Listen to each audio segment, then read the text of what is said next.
Hello guys, nandito na naman tayo. Syempre, good morning muna dyan at good evening rito. Eto guys, pag-usapan natin. Bakit? Aba, itong si Auntie Petra, mukhang leader na ito ng kulto. Oo, uulitin ko ha.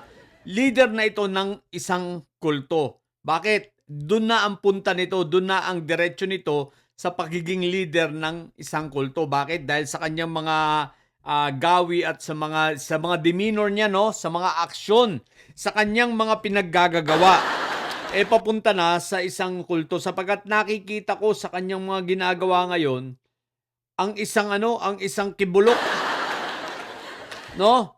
Ang isang kibulok ang nakikita ko, kaya lang ito medyo kakaiba, mukhang mas malala pag nagtuloy-tuloy. Bakit? Guys, tingnan nyo naman ha. Una, habang nagsasalita siya, sabi niya lagi nang nasa harap niya ang Biblia, pati ang konstitusyon.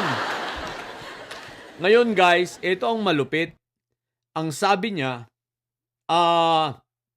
kahit pagdudahan daw siya ng mga tao, basta't sigurado siya na ang Diyos ay hindi nagdududa sa kanya.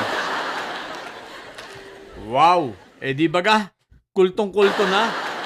Isipin mo, kahit ano daw magduda raw sa kanya ang tao, hindi, ang importante, hindi raw siya pinagdududahan ng Diyos. Ganon ang paningin na niya ngayon. Very sacred siya.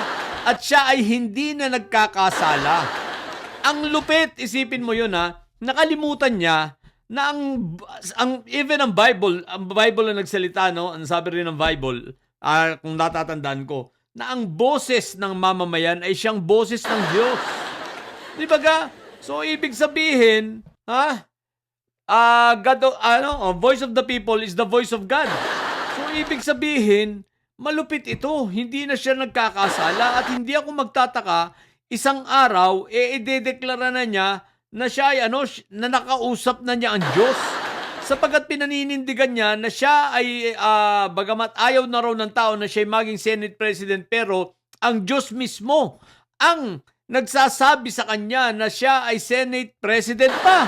Di ba sira ulo na? Kaya hindi ako magtataka, isang araw, tatalunin nito sa Kibulok at sasabihin nito na si Kibulok ay tinanggal na bilang anak ng Diyos at siya na ang pumapalit. Magse-self-proclaim na ito at sasabihin niya, anointed na siya ng Diyos. Diba? At ang magpa-prophecy na, gagawa na ng mga iba't ibang mga hula, propesiya, pero ibang klase, politika at patungkol sa bayan ang gagawin nito. So, kultong-kulto na. Ngayon, bilang leader ng minority, bilang leader ng may sayad block, kung kulto ang leader, natural ang mga tagasunod, kulto na rin. Ang tanong, si Marco Tae magdodoble kulto na ba? Ay, teka nga pala, baka nagtatanong kayo, bakit ito yung background ko? Kasi isipin mo ang kapal ng muka, nagagalit nga yung Atom Kasi ginagamit niya yung sign na laban. Ang laki naman ng diferensya. Ibig sabihin, nakikipaglaban daw siya para sa kalayaan at ginigipit siya. What the heck? Talaga ba? Sira ulo na no? Wala nang maisipan itong si Auntie Petra. Auntie Petra, isip ka ng ibang sign. Huwag kang manggaya dahil hindi bagay sa'yo. Hindi ka karapat-dapat dahil hindi ka karespe-respeto. Dahil ikaw ay isa ng siraulo na isang kulto. So, balik tayo. Balik tayo kay Marco Tae. Marco Tae, mukhang dalawa na ang kabibilangan mong kulto Yung kinabibilangan mo rin ngayon, tapos sumama ka pa rito. Dalawa na. Ibang klase ka. Winner si Marco Tae, dalawang kulto ang sinasamahan. No? Pero abangan natin at hindi magtatagal, syempre masisira na ang ulo nito ni Kawatanong ito. Masisira na ang ulo nito ni Auntie Petrang ito at ide-declare na niya siya ang tunay na anak ng Diyos. At hindi lang basta siya anak ng Diyos siya na rin ang may-ari ng sanlibutan. Dahil doon mananatili siyang Senate President. Isipin mo, kung hindi ba naman sira ulo, di ba? Kahit ayaw na raw ng mamamayan, ayaw na raw ng taong bayan sa kanya at sinasabing siya ay hindi na Senate President, basta ang Diyos nagsasalita sa kanya at sinasabi at naniniwala siya na ang Diyos, siya pa rin, sa paningin ng Diyos, ay siya pa rin ang Senate President. Isipin niyo yun. Sira ulo na talaga. Wala na sa normal na pag-iisip. Hinayupang na to si Antipetra sa sobrang kabaliwan na wala na sa tamang pag-iisip. Kaya sabi ko nga sa inyo, papunta ito sa pagiging leader ng kulto.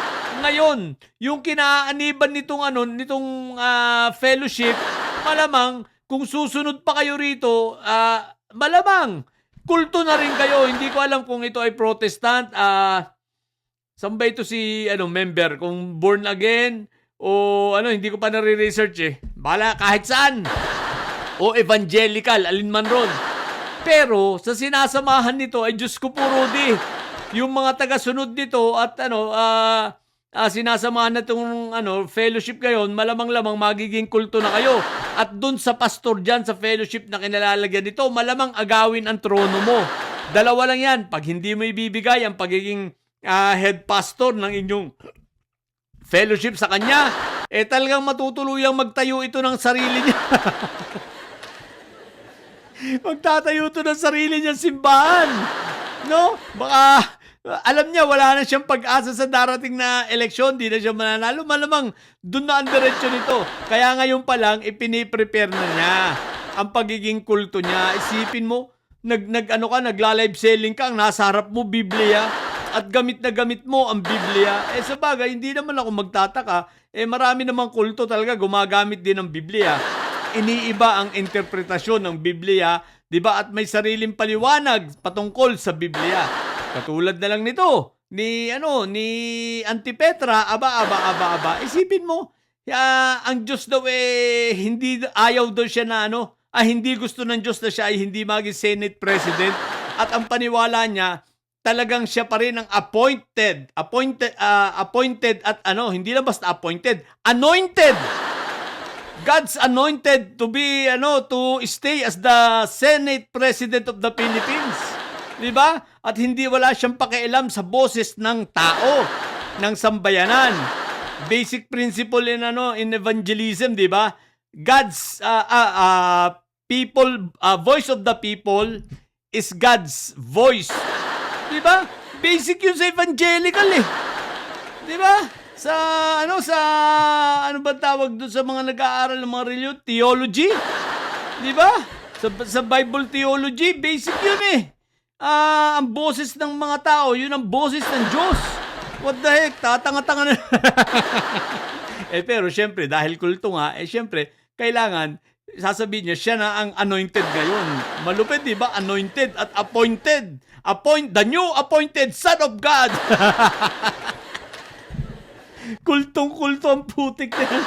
Live selling talaga, hindi siya papayag, Tibay na lang talaga ng mukha.